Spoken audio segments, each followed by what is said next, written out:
Watu wangu, sijui kama mshawajipata kwa hii situation, ama kama hujajipata kwa hii situation, you'll find yourself there if you are not careful. Ama kama utasikiza hii video mpaka ishe, probably 99% chances are utajipata kwa hii situation.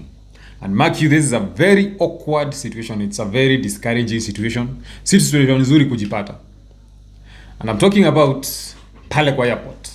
So uko pale airport, una check in, unapanga line kama watu wengine, una check in, uko na bag zako, uko na kila kitu yako, umejipanga, unangoja yule jamaa ako mbele yako amaliziwe ndio pia wewe uingie next. You are the next person to be served. So the staff pale kwa airport anakuambia pitisha hii bag hapa. So unapitishiwa bag kwa something big, inaingizwa hivi. And then that's the x-ray machine inaangalia. That's a security measure in the airport. Inaangalia ni nini iko hapo ndani. Then on that far end, jamaa mwenye ako pale, staff mwenye ako pale wa airport anafungua bag yako, alafu anaangalia ndani, anachukua soda yako anawekelea hapo, anachukua maji anawekelea hapo, anachukua perfume, anachukua deodorant, anachukua Lucozade, anything that seems like a liquid kwa chupa, anachukua anaziwekelea hapo, alafu anakuambia excuse me sir, excuse me madam, hizi vitu zako zote hazikubalishi kwa ndege. Alafu anazichota hivi, anazirusha kwa dustbin. Anafunga bag yako, anakupatia, anakuambia aje, do have a wonderful flight, do have a safe flight, enjoy your flight. Alafu unacho hapo umeshangaa, huyu mtu mbona ananibeba aje? Vitu zangu amechukua, vitu zangu nimenunua na pesa yangu mimi, anachukua anazirusha kwa dustbin. Ako na audacity inatoshana aje ya kuchukua vitu zangu kuzirusha kwa dustbin? Then you are left there wondering. And then sababu hautarudi, wewe unataka kwenda, hutaki kusikia umeachwa na ndege, unachukua bag yako huko umenuna, umeelekea kwa ndege, huko umekasirika hata uongei na mtu. So I don't know, sijui kama umeshajipata kwa hiyo situation ama probably utajipata kwa hiyo situation. Right? So hapa Aviator Global Network, I'm here to give you tips, traveling quacks, traveling do's and the don'ts. Sawa sawa. So I want you to watch this video to the end ili ujue hii rule ilitoka wapi, na ujue kwa nini wanafanyanga hivyo, na ujue next time venye utafanya, so that your deodorant is not left, so that your expensive perfume is not left, your soda, your bottle of whiskey is not left. Sawa sawa. So you better watch this video to the end. Alright, so hii story tunaanzia wapi? Hii story tunaanzia late 2000s. I mean, wacha tuanzie pale 2000 to 2010. Alright? 2000 to 2010. Now, this season is a season ambayo aviation inapitia a lot of reforms. Inapitia vitu mingi sana. Yani, vitu zinatendeka huku, vitu zingine zinatendeka kule. So, aviation is undergoing a lot of reforms. And one of the issue that was very much of concern that time or that season ilikuwa issue ya security. Because remember 2001 September 11th, pale US we had the 911 attack. We are talking about ile wale terrorists walikamata ndege ngapi? They were around the 4 aircrafts, and then they flew them into major CNIs, critical national infrastructures in the US. And then remember we had the bombing, the Twin Towers. Was it the Twin Towers? Yeah, in New York. So terrorism was quite a big deal in that era, in that season, or rather in that age, 2000 to 2010. So what was happening in Wamba, crime in that time was so much changing. Like things were evolving very fast. So now aviation was forced to catch up with the criminals, because in security we usually say you have to be a step ahead of the criminal.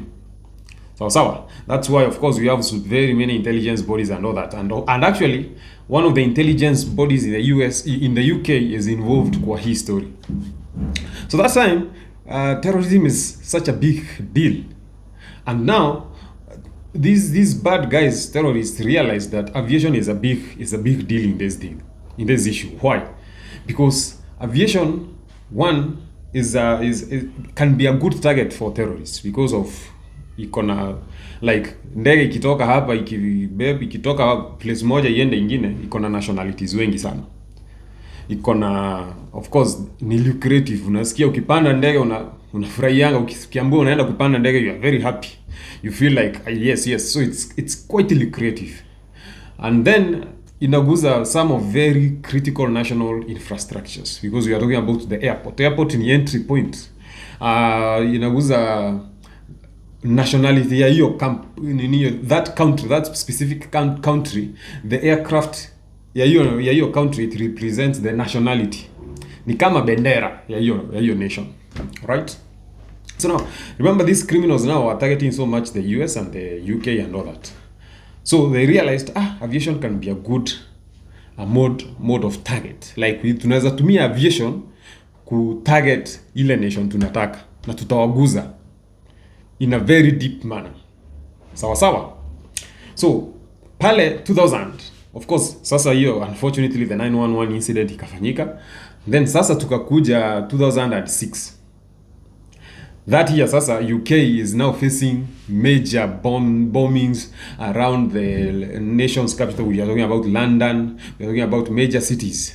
We are talking about Manchester. Major cities in the UK now were starting to experience a different kind of terrorism, whereby these guys were forming up themselves, alafu wanaenda kwa street wanalipua train, hizo bullet trains za UK, these underground bullet trains wanalipua kwa station, wanaenda bus stop wanalipua, wanaenda wanatafuta in the city, ile place kuna watu wengi wanaharibu. So the British intelligence inaitwa M15 was on very high alert. Why? Because around that season, start of 2006, they had captured some movement with some Pakistani guys. So hawa majama wa Pakistani walikuwa wanaishi UK. Sawa. But they were like decoys. Like walikuwa wana work for some certain bigger terrorism group. Of course, without mentioning it, you have known it. Lazima tu mmeshajua ni nani naongelelea. This group that was behind. So these Pakistani guys, they were working like decoys for this guy. Sawa. This is other bigger guys. So the big fish, sasa hawa wa Pakistani kadhaa tu, I think they were around 20+, around 20-25 guys. So but their leaders were, most of them were Pakistanis, lakini walikuwa wanaishi wapi? UK. So hawa Pakistani, they came up with a very genius plot. Alright? Because they noticed this one thing. Most of the things ambazo zimekuwa zikifanyika in the aviation industry, for example, after 911, there were so many reforms regarding the airport security. Before 2000, ungeenda tu kwa ndege na uingie. Nobody will check you, nobody will care ni nini umebeba kwa bag. Ulikuwa una show up kwa airport, unaenda pale kwa counter ya check-in, unaambia huyo the staff mwenye ako hapo, nataka kwenda place fulani, nikatie tikiti, unampea do, unaingia kwa ndege. Venye unakatanga tikiti ya matatu. That was what used to happen. But then after 911, many reforms came. Airport security tightened, because now wali notice kumbe hii ndege, this ndege, much as it's a means of transport, inaweza tumika kama a weapon of mass destruction. These guys can take over the aircraft and then use it to destroy property, destroy people, destroy lives, destroy reputations of nations and all that, and then punish the country itself. Remember, hiyo plot ya 911, it was very dangerous. Na walitumia ndege. So now airport security heightened, and how you board aircraft now heightened, and surveillance, yani kila kitu ilibadilika. So these guys had to come up with a very genius plot, because they were targeting the United States. Target sana ilikuwa US, because of course, this other big guy alikuwa tu na issues na United States, all right? So these guys came up with a very genius plot, all right? And this plot involved making an explosive out of a liquid. Yani watumie liquid fulani inaitangwa hydrogen peroxide liquid. It's clear, it's odorless, it's colorless. Hiyo ndio walikuwa wanatumia, and then mix it of course there must have been a chemical reaction with some other solid, and then this will explode. Yani kutakuwa na chemical reaction, and then this chemical reaction is explosive. It has explode and it can be very dangerous. All right? So wakatafuta chupa ya soda, soft drinks, soda and all that. You know, see pale juu ya chupa imesiliwa, iko hiyo the bottle cap iko na seal. What they did, M15 is doing the surveillance. They are heightened. They noticed there's some unusual activity now. Like they are having meetings. They are buying some solids. They are buying some hydrogen peroxide. Yani wakaanza kuwafuata huko UK. Mahali wanakaa wanawafanya surveillance pale kwa gari, wanaangalia venye their movements. You know how surveillance works, eh? The typical like venye unaona pale kwa movie. That kind of surveillance. So waka notice wananunua hii maji, wananunua hizi soft drinks, but then and syringes zile za madaktari zile. So what they were doing, walikuwa wanaenda wanatoa hiyo liquid iko kwa hiyo chupa, kama ni soft drink, kama ni soda, kama ni maji, wanatoa hiyo, wanadunga chupa huku chini. Hawataki they don't want to tamper with the seal.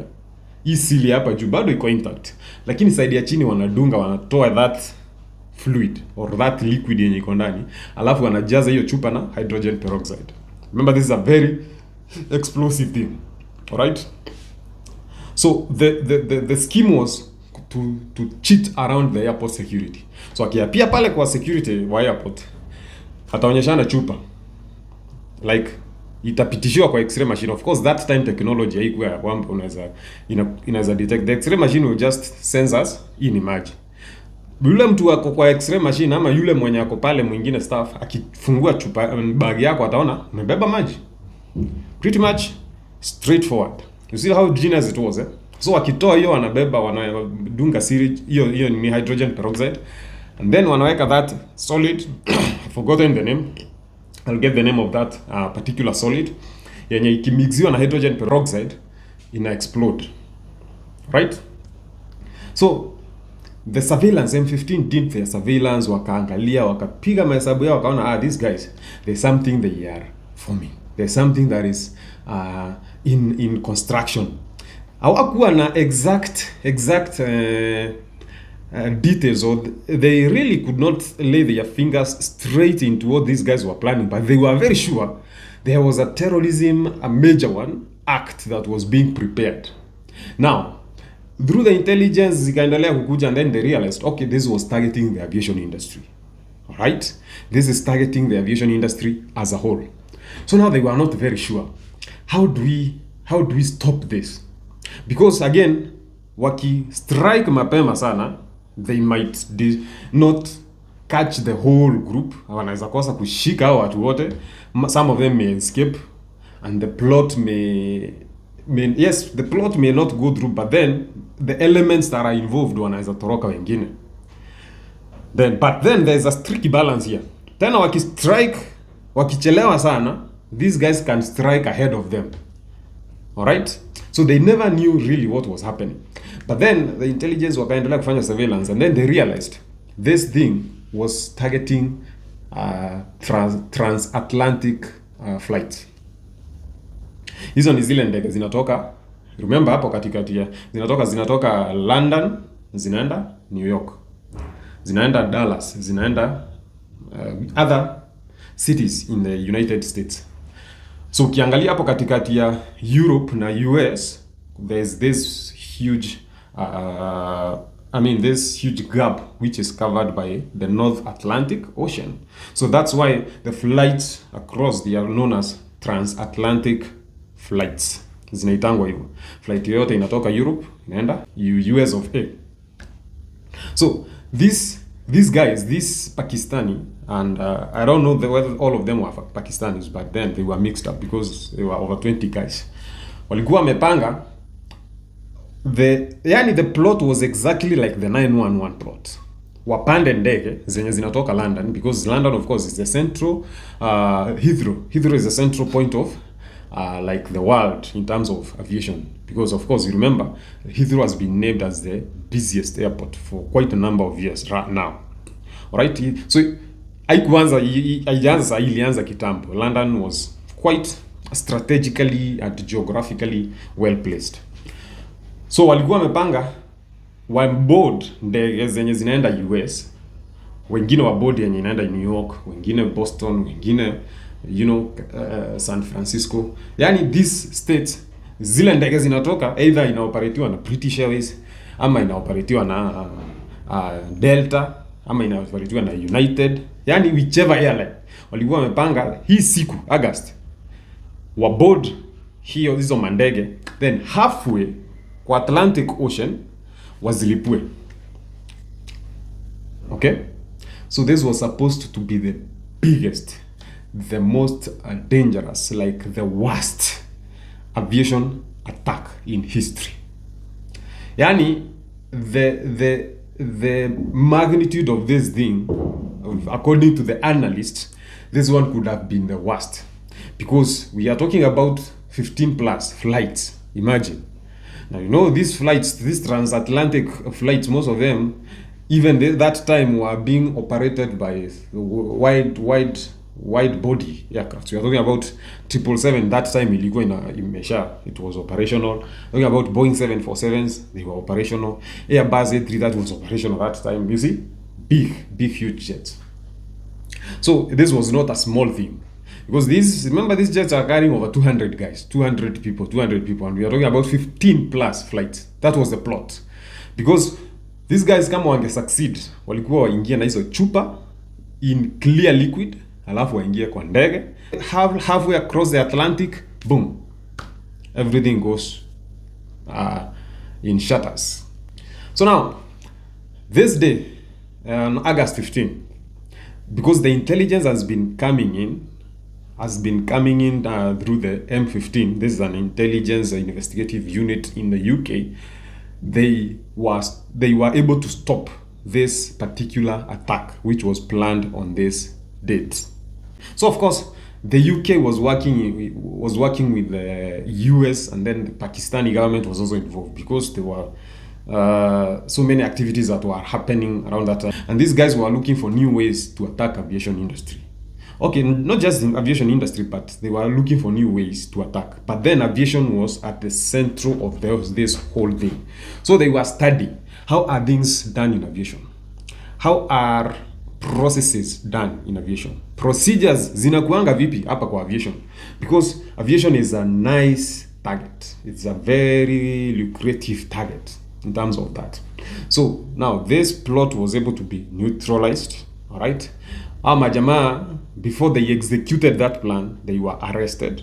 They were taken into custody.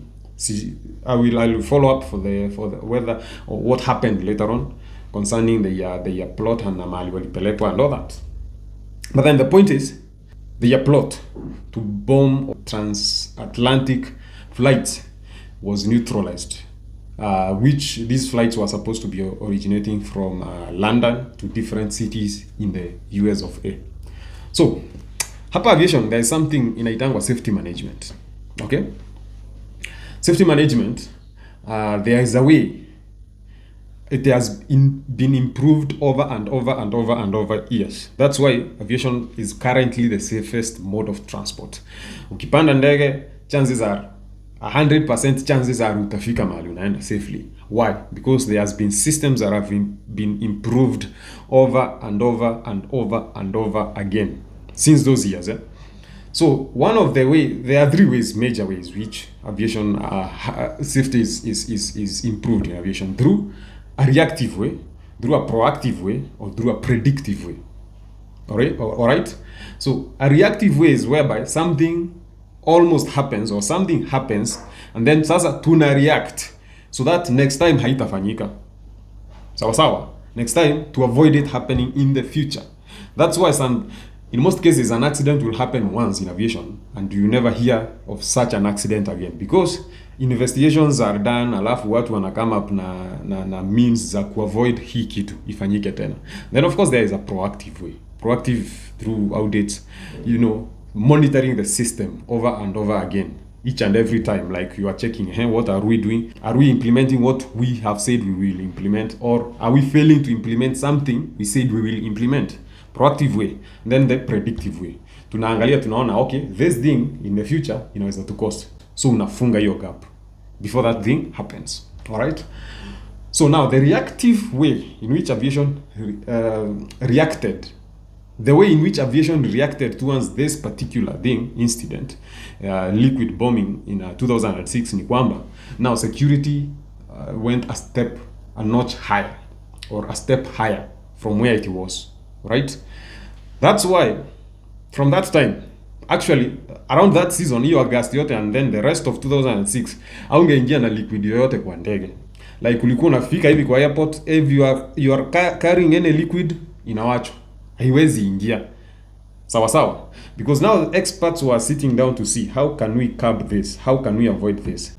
But then you realize utaingia, most of the times utataka kubeba maji, utataka kubeba any liquid ya kupea mtoto, for example.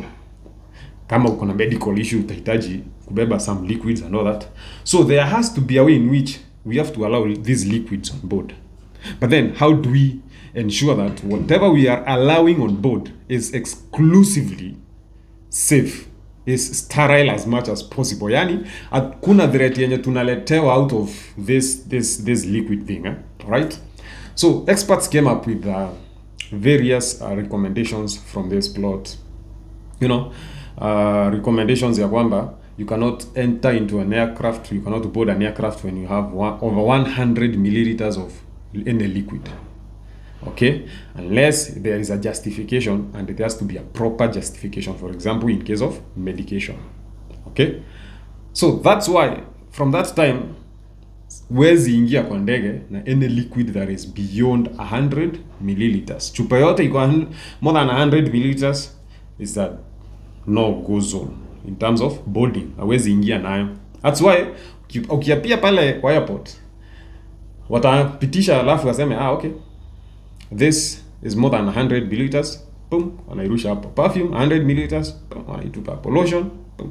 Because hatuwezi justify, yani hatuwezi jua what is in this particular liquid. You never know, you cannot justify it, you never know. So it cut across the board. Remember, aviation is one industry that cuts across the world. So whatever UK is implementing will be implemented in Africa, because at the end of the day utahitaji ndege itoke Africa iende UK. So you must work with what the system around the aviation industry has put in place to make the aviation industry even more safer for you. Sawa sawa. So ile kitu haikuangi ati huyo mtu amekuonea. Ile kutupa perfume yako haikuangi mtu amesema amekuchukia, amekuangalia hivi akaona hii sura sipendi, anatupa perfume. Ama amesikia hiyo perfume yako inanukia vizuri, anaitupa ili usijipake tena. No. It's a system that has been set. Yani yule mtu anafanya kazi with some manuals. It's by book. He is doing it by book. And that manual is protecting that person. Hata ukimpeleka kwa koti, he or she was executing his duties according to book. Hiyo manual ndio itakufunga wewe. Like it will work against you because that person was doing it according to book. So now unaweza uliza Chris, how can I ensure that nimenunua perfume yangu nimefika nayo place naenda? Very simple. Two ways. Number one, ukiwa una travel, kuna kuanga na bags types mbili. Okay? Unakuanga na baggage ngapi? Types mbili. Moja inaitangwa checked in baggage. Nyingine inaitwa cabin luggage. Cabin baggage baggage or luggage. Either way. So kuna ya check-in na kuna cabin. So hii ya check-in inamaanisha aje? Ni ile bag yako kubwa. Sijui kama unanipata, ile bag yako kubwa ambayo unaweka manguo, unapack vitu zako, machakula, all those things. Unazipack vizuri. Na hii bag ukienda pale check-in itapigwa tag fulani hivi. Alright? Itapigwa tag ambayo iko na some barcodes and all those. Na pia inaonyesha place unaenda, hiyo bag inaenda. And then inasukumwa mahali hivyo inaingia. Hautapatana na hiyo bag tena mpaka ufike destination yako. So you do not have access to this bag in flight. Hapo kwa ndege hii bag hauna access ya yenyewe. So that means unaweza nunua perfume yako, unaweza nunua lotion yako, unaweza nunua maji yako, unaweza nunua any liquid. Alafu unaiweka kwa hiyo bag, unafunga vizuri, unatagiwa bag, alafu inaingia kwa chini ya hold ya ndege. That's what check-in means. Checked in baggage means. Hiyo bag itaenda iwekwe kwa hold. Hold ni kama boot ya ndege, you know. So wewe si uko hapa juu ya ndege, hold iko hapa chini. So hauna access ya hiyo bag in flight. But ukiweka hizi vitu zako kwa kwa cabin luggage, hii bag luggage yako unabebea simu, laptop, you know, iPad na some amenities that you need to access them in flight. Ukiweka hapo, be sure utaingia nayo kwa ndege. But soda yako inaweza chukuliwa hapa na security, lakini ukifika kwa ndege upewe hii soda. So many people get confused, wanashangaa, okay, what was the essence of you picking up my drink? Si ungeniacha tu niingie nayo kama ulikuwa unipea nyingine hapa. But then understand, hizi zenye umepewa kwa ndege, they have undergone the screening process. Yani airport yenyewe, na airline yenyewe yenye una fly imepitishia hizi vitu through the security checks. So we are very much sure that whatever is coming into the aircraft is in security we say it's sterile. Yani haijakuwa contaminated, it is safe to use, it cannot be used to commit any act of crime, any criminal act on board. Right? So yako itachukuliwa lakini unapewa wengine on board. What's that way? Pretty much that way. Okay, number 2 way. Unaweza nunua pale kwa airport. Kwa duka zinaitangwa duty free shops. Okay? So kishapita security, next unapatanga kwa terminals kuna duty free shops. Ama kuna shops zingine ziko huko tu kwa airport. Watu wanauza bidhaa zao pale, watu wanauza soda zao pale, maji yao pale. Utaenda ununue pale and you'll be allowed on board. So that was the story behind your liquids being confiscated by the airport staff. All right? So hizo ni some of traveling quacks or traveling tips zenye nimewapea. Make sure umeshare hii story na mtu mwenye haja travel bado. Usibebe vitu zako, usibebe liquids zako. Wengine wanafungiwa ile traditional thing, ile chupa kubwa unaambiwa jamaa anakuimbia nibebe uniletee. Ukibeba hiyo, remember to put it in a checked in baggage. Kama una checked in baggage, utaibeba na mwili. Utaenda pale akwambie you better take it ama throw it away. 2 options. So make sure umeshare na mtu apate these traveling tips, these traveling quacks. In case uko na swali lingine concerning traveling, ask me, Chris in Aviate Global Network. I am here to answer you all those questions, to give you the traveling quacks. Zingine zitaendelea kukuja, of course, very many of them I am preparing them for you, traveling quacks and tips, traveling do's and don'ts, vitu unafaa kujua, especially surrounding the aviation industry. Sawa. I hope umesoma kitu. Please ensure you subscribe. Make sure you like. Make sure you comment. And then make sure you also share with your friends so that this knowledge can spread. Sawa. Thank you so much for keeping me company. See you in the next one.